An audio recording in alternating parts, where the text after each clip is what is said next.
Absent भए तपाईँहरूको बिचमा र पनि एज मच पोसिबल मेरो उसले भ्याए जति म चाहिँ कोसिस गर्नेछु। अनि धन्यवाद यो मौका दिनुभयो तपाईँहरूको बिचमा यसरी बोल्नको लागि। अनि म यो वचनको साथमा तपाईँहरूको उसमा दोहोऱ्याउन चाहन्छु, आफ्नो मैले तयार गरेका कुराहरूलाई राख्न चाहन्छु। पावलले भनेका छन्, यो होइन कि मैले पक्रिसकेँ तर पकड्नको लागि म निशानाको तरफ दुग्री राखेको छु भनेर भन्छन् होइन। अनि त्यसै प्रकार म जब तपाईँको अगाडि यो वचन बाँड्न आउँछु भने यसको मतलब यो कतै पनि होइन कि हामीहरूमध्ये कोही भन्दा पनि चनाखो जान्ने अनि धेरै भएको कारण होइन, तर ख्रीष्ट येशूमा रहेर अनि एक अर्कालाई उत्साह गर्नको लागि अनि मैले चाहिँ यस चुनौतीलाई स्वीकार गर्छु कतिचोटि। प्रभुले अनुग्रह गर्नुभएको आज म तपाईँहरूको बिचमा केही वचनहरू राख्नेछु अनि केही अनुभवहरू बाँडचुँड गर्नेछौँ। म आशा गर्छु यस कुराले चाहिँ हामी सबैलाई उत्साह मिल्नेछ अनि परमेश्वरको उसमा चाहिँ विश्वासमा बढ्नको लागि, पक्रिराख्नको लागि हामीलाई कदम बाई कदम यसरी मद्दत पुग्नेछ भन्ने आशा गर्छु। ल हुन्छ, मैले आज तयार गरेको वचनको विषय छ जीवनको आँधीभेरी भनेर। जस यस्तै तयारी गरेको छु अनि एकचोटि चाहिँ म पढिदिन चाहन्छु तपाईँको अगाडि। मसँग हिन्दी बाइबल छ अनि म हिन्दी बाइबल पढिदिन्छु। मत्ती रचित सुसमाचार त्यसको 8 अध्यायको 23 देखि लिएर 27 सम्म। अनि त्यहाँदेखि चाहिँ हामी अगाडि बढ्नेछौँ। धन्यवाद। म नै तपाईँहरूको लागि पढिदिनेछु होइन, हिन्दीमा पढ्छु अनि सक्दो नेपालीमा उल्था गर्ने कोसिस गर्नेछु। धन्यवाद। ल, जब वो नाव पर चढ़ा तो उसके चेले उसके पीछे हो लिए और देखो झील में एक ऐसा बड़ा तूफान उठा कि नाव लहरों से ढपने लगी और वो सो रहा था। तब उन्होंने पास आकर उसे जगाया और कहा, हे प्रभु हमें बचा, हम नाश हुए जाते हैं। उसने उनसे कहा, हे अल्प विश्वासियों, क्यों डरते हो? तब उसने उठकर आंधी और पानी को डांटा और सब शांत हो गया। और लोग अचंभा करके कहने लगे कि यह कैसा मनुष्य है कि आंधी और पानी भी उसकी आज्ञा मानते हैं। अर्थात् यसलाई म नेपालीमा भन्न कोसिस गर्छु। जब उहाँ नाउँमा चढ्नुभयो र उहाँका चेलाहरू उहाँको पछि पछि आए र हेर झिलमा यो त्यो तालमा चाहिँ एकदम ठुलो तुफान आयो, जसको कारण नाउ चाहिँ छालहरूले पुर्न थाल्यो, तोड्न थाल्यो र उहाँ येशू ख्रिस्ट चाहिँ त्यो समयमा नाउको पछाडितिर सुतिराख्नु भएको थियो। अनि चेलाहरूले उहाँका नजिक आएर कराएर भन्न थाले, हे प्रभु हामीलाई बचाउनुहोस्, हामी नष्ट हुन लागेका छौँ। अनि तब अनि उसले अनि येशूले तिनीहरूलाई भन्नुभयो, हे अल्प विश्वासीहरू हो, हे अलिकति थोरै विश्वास हुने मान्छेहरू हो, किन डराउँछौ? अनि उहाँले उठ्नुभयो र आँधीलाई हकार्नुभयो र डाँट्नुभयो र सबै शान्त भयो।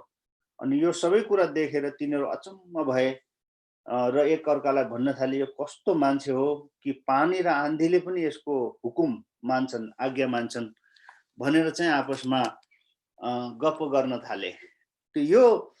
यो वचन चाहिँ हामी विश्वासीको लागि नौलो होइन। धेरैचोटि हामीले बाइबल पढेका छौँ, धेरैचोटि हामीले चर्चमा पास्टरज्यूहरूले प्रचार गर्नुहुन्छ, हामीले सुनेका पनि छौँ, मनन पनि गरेका छौँ। एकदमै राम्रो कुरा हो अनि यो लगातार गरिराख्नुपर्छ नि, यसले उत्साह पनि दिन्छ। अनि यो चाहिँ एकदमै सरल हो, यसलाई धेरै व्याख्या गर्ने पनि जरुरी छैन। तर त्यहाँ म यो केही कुराहरूलाई पोइन्ट गर्न चाहन्छु। येशू मसीह त्यो नाउँमा चढ्नुभन्दा अगाडि उहाँले चाहिँ धेरै चमत्कारका कामहरू गर्नुभएको छ। कोढीहरू निको बनाउनु भएको छ अनि के भन्छ त्यो सुबेदारको नोकरलाई चङ्गा गर्नुभएको छ, पत्रुसको सासूलाई निको गर्नुभएको छ, दुष्ट आत्माहरू थुप्रै भगाउनु भएको छ। येशू मसीहका साथमा यी चेलाहरू हिँडिराखेका छन् अनि उनीहरूले येशूमा भएका ती असाधारण कुराहरूलाई पहिल्यै देखेका छन्। अनि येशू मसीह उनका चेलाहरूलाई येशू मसीहको शक्तिको बारेमा, येशू मसीहको सामर्थ्यको बारेमा, येशू मसीहको क्षमताको बारेमा उनीहरूलाई पहिलादेखि नै थाहा थियो कि येशू मसीहले के गर्न सक्नुहुन्छ, कस्तो गर्न सक्नुहुन्छ भन्ने कुराहरू। अनि उहाँहरू येशू मसीहकै साथमा थिए।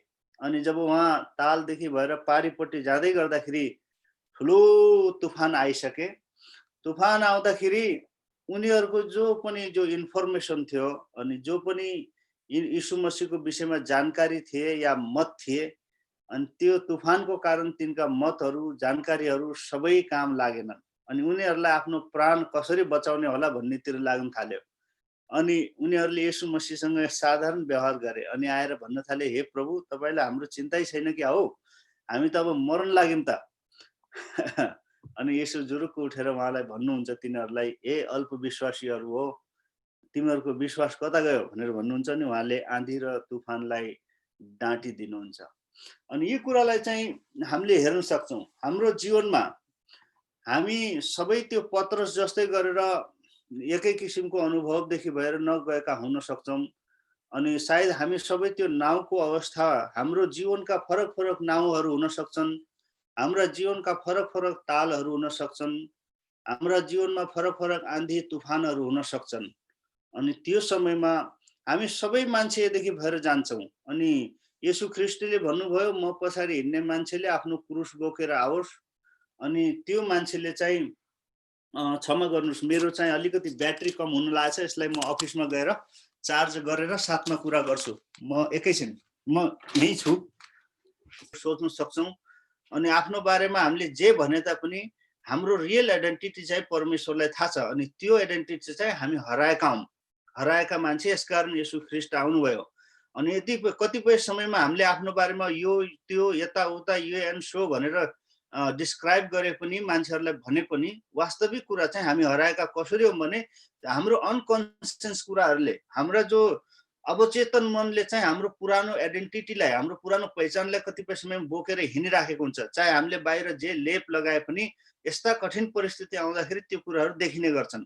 अनि यस कुरालाई चाहिँ हामीले सिक्नु धेरै आवश्यकता छ। पावलले भनेका छन्, यदि कोही ख्रीष्टमा छ भने त्यो नयाँ सृष्टि हो, पुराना कुरा सबै बिते, हेर सबै कुरा नयाँ भइहाले। अनि पावलले यो पनि भनेका छन्, आफ्नो मनमा नयाँ भएर जाऊ भनेर भनेका छन्। यसको मतलब हामीले चाहिँ यी पुरानो पहिचानहरूलाई, जो आइडेन्टिटीहरू, हाम्रा पिता पुर्खाका आइडेन्टिटीहरू, जो लस्ट आइडेन्टिटीहरू थिए, हराएको पहिचानहरू थियो, त्यसलाई त्याग्दै नयाँ पहिचानलाई हामीले ख्रीष्टमा ग्रहण गर्दै गयौँ भने मात्रै हामी विश्वासलाई सही प्रति उत्तर दिनमा सक्षम हुन्छन्। होइन भने हामी पनि त्यो आन्धी भेरीका समयमा यस्तै प्रकारका प्रति उत्तरहरू दिन थाल्छन्। विशेष गरेर मलाई आज पनि याद छ, धेरै वर्ष अगाडि, लगभग 18-19 वर्ष अगाडि म लद्दाखमा काम गर्थेँ, सेवाकाई गर्थेँ, क्याम्पस क्रुसेडका केटाहरूसँग मिलेर। अनि फिल्महरू देखाउँथ्यौँ। एक दिन हामी चाहिँ रोमन क्याथोलिक चर्च थियो, त्यहाँको फादरसँग भेट्न जाँदाखेरि हामी साथीहरू गइराखेका थियौँ। अनि त्यो फादरले चाहिँ ठुलो टोक्ने कुकुर पाल्नु भएको रहेछ। अनि त्यसको साङ्ला चाहिँ, रस्सी चाहिँ लामो रहेछ, धेरै लामो। अनि त्यो चाहिँ एकदम रिसले यसरी दुग्रो त्यो कुकुर, कि अहिले कराप कुरो बनाउँछ कि भन्ने जस्तो गरेर। अनि म चाहिँ त्यो कुकुरको छेउमा थिएँ। हेर्नुहोस्, मलाई लाग्यो कुकुर फुत्केको कुकुर हो, होइन? अनि त्यो साङ्लाले बानेको थाहा थिएन, किनकि लामो रहेछ। अनि मेरो बुद्धिले काम गर्न छोड्यो। अनि मैले के गरेँ भने मेरो अगाडि हिँडेको साथीलाई च्याप्पै समातेर कुकुरको अगाडि धगल्दिएँ। अनि कुकुर चाहिँ के हो भने साङ्ला भएको कारण अनि त्यो त रोकिगयो। अनि त्यो भाइले चाहिँ, त्यो साथीले चाहिँ फरक्क फर्केर मलाई के भन्नुभयो भने, तिमी त कस्तो क्रिस्चियन मान्छे हो है, आफू बाँच्नको लागि अरूलाई अगाडि धगल्छौ भन्यो के। अनि त्यस समय म त्यस्तो वास्तवमा त्यो गर्न चाहन्नथे, बुझ्नुहुन्छ? म त्यसरी ढकल्न चाहन्नथे, होइन? अनि मलाई धेरै आत्मग्लानी भयो, धेरै पस्तावा भयो। हेत्तेरी, ख्रीष्ट येशूले त होइन, पापले टोकेको मान्छे, टोक्न लागेको मान्छेलाई पछाडि तानेर आफै ल मलाई टोक भनेर जाने येशूको सेवा गर्ने मान्छे, तर म चाहिँ कस्तो प्रत्युत्तर दिँदैछु, लाज लाग्यो, होइन? म त्यस्तो गर्न चाहन्नथे, तर परिस्थिति आउँदाखेरि मेरो त्यो अवचेतन मनमा बोकेको पुरानो पहिचानले आफ्नो त्यो हर्क एक्टिभ भएर अगाडि आयो, आफूलाई प्रोटेक्ट गर्नको लागि। अनि पश्चाताप गरेँ। वर्षौँ भयो, अब त सायद म त्यहाँदेखि बाहिर निक्ले होला भनेर सोचेँ। एक दिन म हिमाचलमा सेवाकाई गर्दै थिएँ, वर्षौँ पछाडि चर्च प्लान्टिङको काम गर्दाखेरि। अनि एकजना बहिनी पछि आउँदै थियो, म अघि जाँदै थिएँ, बजार जाँदै थियौँ केही कामको लागि। अनि त्यो बाटो यस्तो अप्ठ्यारो बाटो थियो, त्यो तल जाने पनि बाटो छैन, माथि जाने बाटो पनि छैन। अब के गर्ने, त्यहाँ अगाडि एउटा कुकुर आउँदै थियो हेर्नुहोस्। कुकुर आउँदै थियो, के गरे भने म चाहिँ ब्रुक्क गएर त्यो बहिनीलाई अगाडि धकल्दिएँ कुकुरको अगाडि। अनि त्यो बहिनीले पनि त्यही फरक्क फर्केर कस्तो दाइ हो तिमी त भनेर भन्यो के। अनि मलाई लाग्यो हेत्तेरी म त होइन अझै पनि मेरो पुरानो पहिचान चाहिँ मेटेको रहन्छ। त्यो अनकन्सियस मनले, भित्रको अवचेतन मनले आफ्नो पुरानो पहिचान बोकेको छ। म कुकुरसँग किन डराउँथे भनेपछि मलाई आज पनि याद छ, सानो हुँदाखेरि मेरो आमाले दही ल्याउनको लागि गाउँमा भएको प्रधानको घरमा पठाउनु भएको थियो। अनि त्यो प्रधानको कुकुरले चाहिँ पछाडिदेखि आएर मेरो सानसानो कट्टु जस्तो लगाएको थियो, त्यहाँ टोकिदियो। टोकिसकेपछि के भयो भनेपछि अब त्यो प्रधानले भन्यो टोक्नु त टोकेन, कहीँ दबाई लगाइदिउँ भन्दै थियो। लाजले मैले होइन टोके छैन भनेर गएँ होइन, तर म टोकेको थिएँ। अनि त्यहाँदेखि चाहिँ कुकुरको डर मेरो भित्र मनमा समाएको थियो। अनि जहिले पनि म कुकुर देखेँ भने म सशङ्कित हुन्छु होइन। अनि त्यस्तो त्यस्तो पहिचानहरू, त्यस्तो त्यस्तो एक्टहरू गर्थेँ। मलाई लाग्छ अब मैले पश्चाताप गरेँ थाहा छैन, अझै पनि मैले आफूलाई चेक गर्नुपर्छ। मेरो भन्नुको मतलब के हो भने तपाईलाई आफ्नो विषयमा त्यति थाहा छैन तपाईँ को हुनुहुन्छ भनेर, तर तपाईँको अवचेतन मनले तपाईँको पुरानो मनुष्य तत्त्वलाई बोकेर हिँडेको हुन्छ। जस्तै यस परमेश्वरले भन्नुभयो त्यो फल नखानु, फल खाइसकेपछि तिमीहरू चाहिँ मर्छौ। अनि जब उनीहरूले फल खाएपछि आँखा खुलेपछि म त नाङ्गो रहेछु भनेर अनि खोल्सातिर झाडीतिर लुक्न गए होइन। लुक्ने प्रवृत्ति जो छ, अनि त्यो प्रवृत्ति चाहिँ डिएनएमा हाम्रो भित्री डिएनएमा नै त्यो एउटा पहिचान आइडेन्टिटी रिकर्ड भएर जेनेरेसन टु जेनेरेसन पुस्ता पुस्ता पुस्ता हस्तान्तरण हुँदै हामी कहाँ आएको छ अनि आउने पुस्तासम्म पनि जान सक्छ।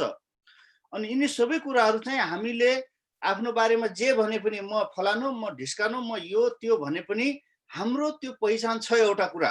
अनि त्यसलाई चाहिँ हामीले डिस्क्राइब नगरे पनि हाम्रो अवचेतन मनले त्यो बोकेर हिँडेको हुन्छ। अनि त्यही कुराहरू चाहिँ पत्रस, यूहन्ना, याकुब अनि चेलाहरूले पनि बोकेर हिँडेका थिए। यद्यपि उनीहरू येशूको साथमा हिँडेका थिए अनि उनलाई बाहिरी मनले त यसलाई पक्का थाहा थियो कि येशूको साथमा गएपछि हामी मर्दैनौँ। तर जब आपत यसरी आयो कि अब त कुनै पनि उपाय छैन, अनि उनीहरूले एउटै भने अब त हामी मर्न लाग्यौँ होइन, लास्ट विकल्प केही छ भने भन्नुहोस् भने होइन। आज मेरो भन्नुको मतलब यही छ कि हामीहरू पनि ठ्याक्कै त्यसै प्रकारका मान्छेहरू हौँ। अनि आज हामी पनि प्रभु यीशु मसीहको साथमा हिँड्दैछौँ। अनि येशूले भन्नुभयो जगतको अन्तसम्म म सधैँ तिमीहरूको साथमा छु, म तिमीहरूलाई छोड्ने छैन। अनि पुरानो नियममा हेऱ्यो भने पनि यशाया कति हो 49:15 कतातिर लेखेको छ, त्यो आमाले दुध खाने नानीलाई त त्याग्न सक्छ, म तिमीलाई त्याग्ने छैन। हेर मैले तिम्रो चित्र आफ्नो हत्केला खोपेर बनाएको छु भनेर यस प्रकार भन्नुभएको छ होइन। अनि परमेश्वर सधैँ विश्वासयोग्य हुनुहुन्छ आफ्नो वचनको अनुसार, उहाँले झुट बोल्नुहुन्न। अनि मत्ती रचित सुसमाचार त्यसको 24 अध्यायमा उहाँले भन्नुभएको छ आकाश र पृथ्वी टलेर जानेछ तर मेरा वचन कहिले पनि टल्ने छैन भन्नुभएको छ। अनि वचन परमेश्वर हुनुहुन्छ अनि त्यो चाहिँ कहिले पनि टल्दैन। अनि त्यही वचनले हामीलाई प्रमिस गर्नुभयो म तिमीलाई अनाथ छोड्दैन, हेर बाबु म तिमीहरूको साथमा छु। उहाँले भन्नुभयो म जगतको अन्तसम्म तिमीहरूको साथमा छु। र पनि जब जीवनका यी कठिन परिस्थिति भएर जब हामी जान्छौँ, हामी भुलि पठाउँछौँ कि यसो हाम्रो साथमा हुनुहुन्छ भनेर। अनि त्यो समयमा चाहिँ हामीहरू आफ्नै बुद्धि, आफ्नै बल, आफ्नै तरिकाहरू लगाउने कोसिस गर्छौँ। अनि विश्वास चाहिँ त्यस समयमा चाहिँ यो संसारमा बाइबलले के भन्छ भने मेरो धर्मीजन चाहिँ विश्वासले जीवित हुनेछ भनेर भनेको छ।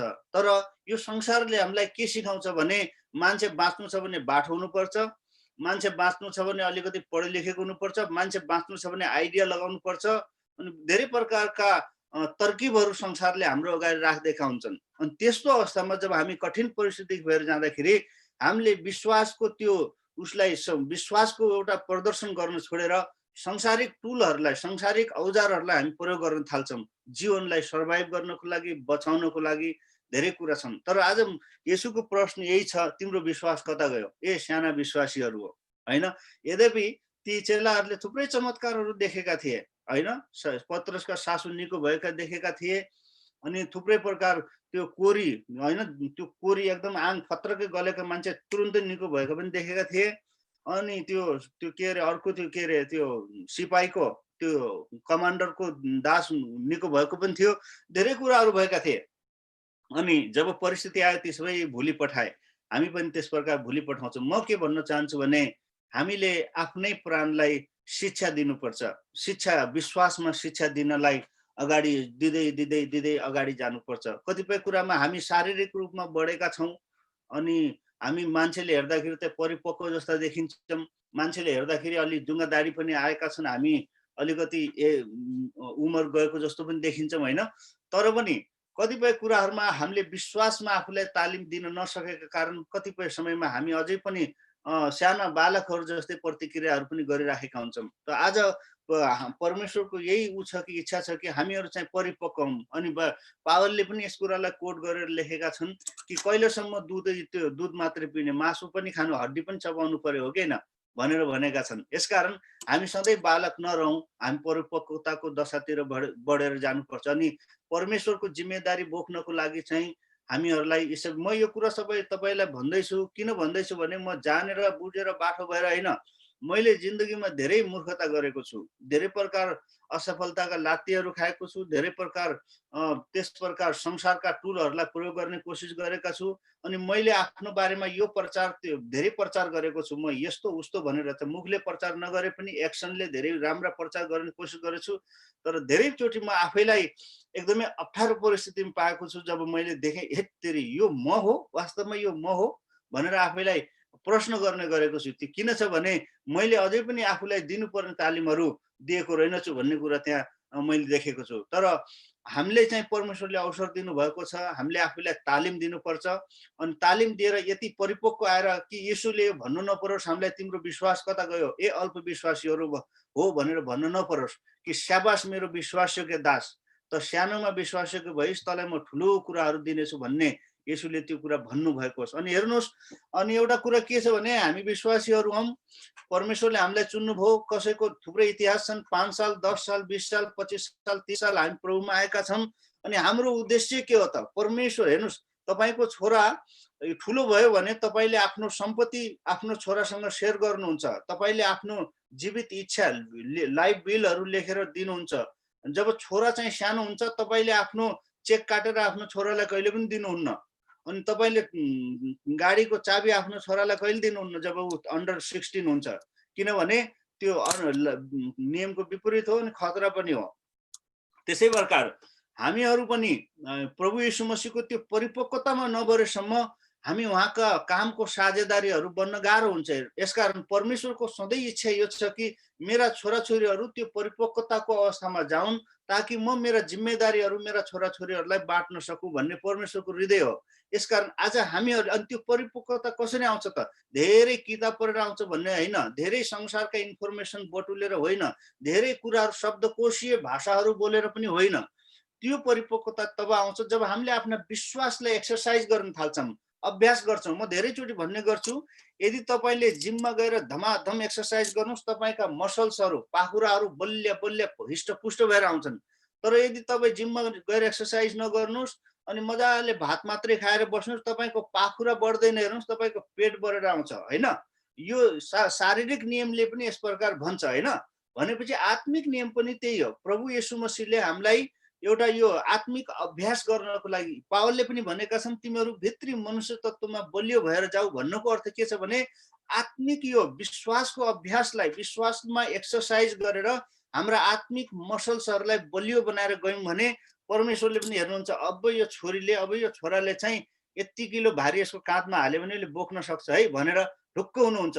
अनि हामी मर्नै लागेको मरण च्यासे जस्ता छौँ आत्मिक रूपमा भनेपछि हामीले आफूलाई जे पनि भनौँ होइन, है म त यस्तो उस्तो मान्छेलाई प्रदर्शन गरौँ आफ्नो एबिलिटिजको बारेमा, तर परमेश्वरलाई थाहा छ यो मान्छेले बोक्न सक्दैन भनेर। अनि त्यो यसकारण हामीले चाहिँ जतिसक्दो समयमा नै आफूलाई प्रिपरेसन गरेर राख्नुपर्छ। गर्नुपर्ने काम धेरै छ। यसुले भन्नुभयो, हेर खेत त तयार छ तर मजदुर थोरै छन्, यसकारण खेताला खेतको स्वामीसँग प्रार्थना गर कि उहाँले खेताला पठाउनु भएको होस् र यी सबै समयमा चाहिँ भन्सारमा भकारीमा थकानिन सकेका हुन्। हेर्नुहोस्, कतिजना खेतीहरू चाहिँ खेतमै उम्रेर मरिराखेका छन्। किनकि उहाँका छोराछोरीहरू परमेश्वरका कैलाइएका हामी मान्छेहरू चाहिँ हामीहरूले चाहिँ अझै पनि त्यो परिपक्वतामा आएर जिम्मेवारी सम्हाल्ने अवस्था छैन। कसलाई पठाउने? पुरानो नियममा पनि यशायाको किताबमा लेख्छ, म कसलाई पठाउँ, को हाम्रो तर्फदेखि जाने? त्यो समयमा एउटै व्यक्ति थियो यशाया, म जान्छु म भनेर भन्नुभएको थियो। आज हामीलाई एउटा यशाया होइन 1,00,000 यशाया चाहिएको छ, अनि त्योभन्दा पनि धेरै सायद। अनि कसले पूर्ति गर्छ? हामी र तपाईँ जब हामी विश्वासमा परिपक्व भएर एक्सर्साइज गरेर आफ्नै आत्मिक मसलहरूलाई बलियो बनाउँछौँ भने हामी गएर यो संसारका खेती काट्न सक्नेछौँ। अनि यो परमेश्वरको हृदय हो। म तपाईँहरूलाई यही भन्न चाहन्छु दाजुभाइ दिदीबहिनीहरू, ती व्यक्तिहरू येशूसँगै एउटै उसमा बोटमा एउटै नाउँमा किस्तीमा सवार यात्रा गरिराखेका थिए र पनि विपत्ति आउँदाखेरि उनले भुले होइन येशू को हुनुहुन्छ भन्ने कुरा, येशूको पहिचान भुलेर अनि अन्तिम शब्द बोल्नको लागि येशू कहाँ गएका थिए। अनि आज हाम्रो जिन्दगी पनि यसो हामीसँग साथमै हुनुहुन्छ। ओहो कसरी साथमा हुनु, हेर्नुहोस् हाम्रो विवेकलाई हामीले ट्रेन गर्नुपर्छ। येशूले भन्नुभयो म तिमीहरूको साथमा छु, द्याट मिन्स येशू हाम्रो साथमा हुनुहुन्छ। अनि उहाँले या त फेरि येशूले झुट बोल्नुभयो या फेरि उहाँ हाम्रो साथमा हुनुहुन्छ होइन। यदि हामी येशूलाई विश्वास गर्ने मान्छे हौँ भनेपछि येशू सत्य हुनुहुन्छ भन्ने कुरा हामीले विश्वास गर्नुपर्छ। अनि यसकारण जब येशू हाम्रो साथमा हुनुहुन्छ भने हामीलाई के को चिन्ता होइन। अनि येशू नै हाम्रो पक्षमा लड्नुहुन्छ। यिनी कुरालाई चाहिँ हामीले साथमा राख्यौँ भने जीवन ढुक्क हुन्छ नि अगाडितिर जान सक्छौँ। अनि एउटा कुरा आफूलाई समयमा पावलले भनेका छन्, आफूलाई जाँच कि विश्वासमा छौ कि छैनौ भनेर भनेका छन्। त्यो चाहिँ कुनै अन्धविश्वासलाई मूर्ति पूजकलाई भनेका छैनन् पावलले भनेका छन् विश्वासीलाई, जसले यीशुलाई प्रभु भनेर स्वीकार गरेका मान्छे छन्, तिनी मण्डलीहरूलाई भन्दैछन् हेर है आफूलाई जाँच तिमीहरू विश्वासमा छौ कि छैनौ भनेर। यसकारण हामीहरूले पनि आफूलाई जाँच्नुपर्छ विश्वासमा छौ कि छैनौ। परमेश्वरमा विश्वास गर्छु भन्ने मात्रै काफी छैन, येशू मसीहलाई विश्वास गर्छु भन्ने मात्रै काफी छैन। विश्वासका अभ्यास गर्ने कुरालाई चाहिँ यहाँ हामी हेर्न सक्छौँ। अनि त्यो के भन्छ, त्यो याकुबको किताबमा पनि भनेका छन् तिमीहरू विश्वास गर्छौ कि परमेश्वर एउटै हुनुहुन्छ, राम्रो गर्छौ। अनि पछि अगाडि थपेका छन् मसानहरूले पनि भूतहरूले पनि परमेश्वरलाई विश्वास गर्छन् र थुरथुर काम्छन् भनेका छन् के। अनि विश्वास गर्नु भनेको अर्को कुरा हो, तर अभ्यास गर्नु भन्ने अर्को कुरा हो। आज परमेश्वरले हामीलाई यी कुराहरू दिनुभएको छ। यसकारण परमेश्वरले तपाईँ हाम्रो हातमा बिउ दिनुभएको छ, त्यो बिउलाई चाहिँ रुखमा परिणत गर्ने जिम्मेवारी हाम्रो हो। या फेरि त्यो बिउलाई पोकोमा राख्ने अनि फेरि येशू मसीह आयो भने लिनुहोस् तपाईँको बिउ भनेर दिने त्यो एक तोडा पाएको मान्छे जस्तै कि हाम्रो जिन्दगी हुनेछ। हेर्नुहोस् हामी सबै कमजोर छौँ होइन। जीवनको बाटोमा हिँड्दाखेरि हामी सबै कमजोर छौँ, पछारिन्छौँ। धर्मी 7 चोटि लोटे पनि उठ्नेछ भनेर बाइबलले भन्छ। अनि येशूले नयाँ नियममा त्यसलाई अनुवाद गर्नुभएको छ 7 पटक होइन 7 को 70 गुणा। हामीले अनुग्रह पाएका छौँ, अनुग्रहमाथि अनुग्रह पाएका छौँ। अनि त्यो अनुग्रहको बहुतायतमा हामीले चाहिँ जिइराखेका छौँ भने त्यसको सदुपयोग गरौँ। अनि हामी उठौँ आफ्ना धुलो टकटक्याम अनि म मेरो परिवार मेरो चुला मेरो व्यवसाय मेरो नोकरी भन्ने यो परिधिदेखि हामी बाहिर गएर एउटा उत्तम विश्वासको प्रदर्शन गर्न सक्छौँ। हेर्नुहोस् धेरै कुराहरू गर्न सक्छौँ यदि परमेश्वरका मान्छेले म मेरो परिवार भन्ने सोचदेखि बाहिर आयो भने। अनि त्यो तब मात्रै सम्भव छ जब हामी येशूको आत्मालाई लिएर जाँदछौँ। येशू मसीह घरको जेठो छोरा हुनुहुन्थ्यो, बाउ बित्नु भएको थियो, घरमा लालन पालन गर्ने जिम्मेवारी उहाँको थियो। 30 वर्षको लक्का जवान हुनुहुन्थ्यो। अनि उहाँले चाहिँ धेरै कुरा गरेर एउटा बुहारी ल्याएर घरमा राखेर आमालाई हेर है भनेर आफू जान सक्नुहुन्थ्यो, तर होइन। उहाँ चाहिँ निकल्नुभयो त्यो आफ्नो म मेरो परिवार भन्ने परिधिदेखि बाहिर निकल्नुभयो। धेरैचोटि उहाँका परिवारले त यसको दिमाग खुस्किसक्यो भनेर अनि नाम्लो नुम्लो लिएर बाँध्नलाई पनि आएका थिए, छोप्नलाई पनि आएका थिए होइन। भनेपछि तर येशू त्यस्तो व्यक्ति हुनुहुन्थ्यो। हामी त्यो व्यक्ति येशूलाई पछ्याउने मान्छे हौँ भनेपछि हामी के हो त, हामी चाहिँ सिर्फ आइतबारे क्रिस्चियन या फेरि केही यो सानसाना त्यो प्रोग्राम प्रोजेक्टहरूमा रुम लिने व्यक्ति भन्दा पनि विश्वव्यापी। यद्यपि हामी live locally and think globally भन्ने एउटा स्लोगन छ कि होइन। जहाँ बसे पनि मान्छेले नचिने तापनि कसैले नचिने तापनि हाम्रो हृदयको आकारलाई चाहिँ विशाल बनाएर अगाडि जाने आवश्यकता छ। हामी कमजोर छौँ हेर्नुहोस्, तर हामी कमजोर छौँ भनेर तपाईँ र मैले स्वीकार गर्ने होइन। परमेश्वरलाई पनि थाहा छ हामी कमजोर छौँ र उहाँले पत्याउनु भएको छ हाम्रो कमजोरीमा पनि। र उहाँले भन्नुभएको छ तिम्रो मेरो अनुग्रह तिम्रो कमजोरीमा पर्याप्त छ भनेर भन्नुभएको छ। यसकारण त्यति ठुलो अनुग्रह परमेश्वरले हामीलाई दिनुभएको छ भने किन हामी आफ्नो विश्वासको प्रदर्शन नगर्ने। आउनुहोस् हामी आफ्नो धुलो टकटक्याउँ र यो निश्चय गरौँ प्रभु हाम्रो साथमा हुनुहुन्छ र परमेश्वरलाई हामी परिपक्व भयौँ है प्रभु भनेर भन्ने एउटा सङ्केत दिउँ। अनि परमेश्वरदेखि त्यो जिम्मेवारीलाई पाऊँ जो हामीले पाउनु पर्ने हो। नत्र हामी चिहानमा सित्तै जान्छौँ। हेर्नुहोस् खेर जान्छ हाम्रो जिन्दगी। दाल भात तरकारी खाएर अनि मजाले हालेलुया स्तुति प्रशंसा गर्छौँ। अनि राम्रो स्वर्ग चाहिँ हाम्रो लागि पक्का छ जब हामीले यसुलाई विश्वास गरेका छौँ। तर हामी चाहिँ सिर्फ स्वर्ग जाने ग्यारेन्टी बोकेर मात्रै हिँड्ने होइन, येशूको इच्छा येशूको अभिलाषालाई संसारमा पुरा गर्नु छ। अनि यसकारण त्यो अवस्थामा जब जानु छ भने हामीले चाहिँ आफ्नो विश्वासलाई अभ्यास गर्नै पर्ने हुन्छ। परमेश्वरले यी कुरादेखि हामी सबैलाई उत्साह दिनुभएको होस्। मैले जानेको कुरा यही हुन् दाजुभाइ दिदीबहिनीहरू। अनि तपाईँ कुनै पनि म यी दिनमा चाहिँ मेरो पित्तको त्यो थैली निकालेर फाल्यो। मेरो चाहिँ धेरै कमजोरी भएको थियो यहाँ, अनि खाना पनि पच्दैन थियो, अनि निकालेर फाल्यो होइन। धेरै कुरा म शारीरिक रूपमा धेरै सङ्घर्षदेखि भएर गएँ, तर मेरो परमेश्वरलाई थाहा छ म कुन परिस्थितिदेखि गएँ भनेर।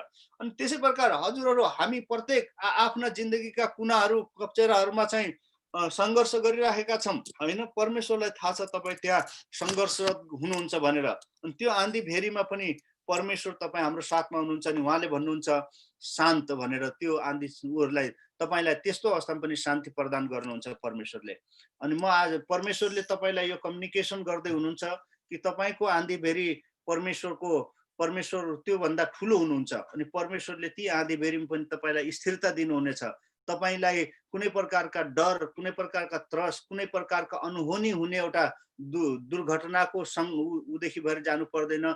किनकि यदि घोर अन्धकारले भरेको तराईदेखि भएर जानु परे तापनि म डराउँदैन, किनकि मृत्युले भरेको तराईदेखि भए पनि जानु परे तापनि म डराउँदैन, किनकि तपाईँ मेरो साथमा हुनुहुन्छ भनेर पुरानो नियममा दाउदले गाएका छन्। अनि त्यहाँ कुनै पनि यस्ता अन्धकार छैनन् जहाँ परमेश्वरले हामीलाई सहायता गर्न नसक्नु भएको होस्। येशू आज तपाईँहरूको बिचमा, हाम्रो बिचमा हुनुहुन्छ। यद्यपि तिमी यति सङ्घर्षशील भएर गइराखेका छौ, तिम्रो शारीरिक रूपमा, आत्मिक रूपमा, मानसिक रूपमा, पारिवारिक रूपमा, जीवनका धेरै सङ्ग्रामहरूमा, र पनि त्यो अवस्थामा त्यो आँधी बेरीमा पनि म तिमीलाई शान्त गर्न सक्छु। अनि एउटा अर्को जिम्मेवारी दिनुभएको छ, हामीले चाहिँ विश्वासलाई प्रदर्शन गरौँ। धेरैचोटि हामी यीशुदेखि मात्रै आशा गर्छौँ आएर यसो गरिदिनु भएको होस्, त्यसो गरिदिनु भएको होस्। यसुले एउटै प्रश्न गर्नुभयो, तिम्रो विश्वास कता गयो? द्याट मिन्स तिमीले आफै यो आफ्नो विश्वासलाई प्रयोग गर न, किन मैले मात्रै हकार्नु पर्ने तिम्रो जीवनको समुद्रलाई भनेर परमेश्वरले भन्दै हुनुहुन्छ। प्रभुले अनुग्रह गर्नुभएको होस्। अनि यही कुरालाई म तपाईँहरूको बिचमा राख्न चाहन्छु। धन्यवाद। आमेन। जय मसीह। स्क्रिनमा त्यो जुम चलाउँछौँ हामी, र तपाईँ जहाँ जहाँ हुनुहुन्छ तपाईँले आफ्नो मित्रहरूलाई, आफ्नो छिमेकीहरूलाई, आफ्नो मण्डलीको आमाहरूलाई, भाइ बहिनीलाई तपाईँले प्रयोग गर्न सक्नुहुन्छ। त्यो जुमबाट तपाईँहरू सबैजनाले हामी तपाईँहरू सहभागी हुनु, प्रभुबाट आशिष लिनु।